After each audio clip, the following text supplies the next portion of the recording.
Mantak salaf soleh sesauran. Di saat manusia mencintai selain Allah, berhajat ke selain Allah, bersandar ke selain Allah, datanglah kesulitan kepada kita.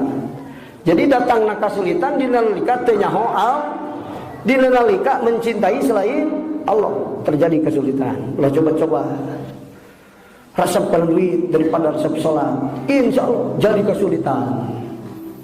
Oh, hari Rasul cinta tak? Hari karena harta cinta, terjadi kesulitan. Untuk lewat jalma anu purna, boga mas Allah. Maka langsung para ulama, ad-dunya darul imtihan. Dunia daerah cobaan. Jadi daerah masalah. Dunia ini daerah masalah. Siapa yang hidup di dunia berhadapan dengan masalah. Sekalipun Rasulullah Shallallahu Alaihi, semua manusia yang hidup di dunia tidak ada yang tidak berhadapan dengan masalah. Kan?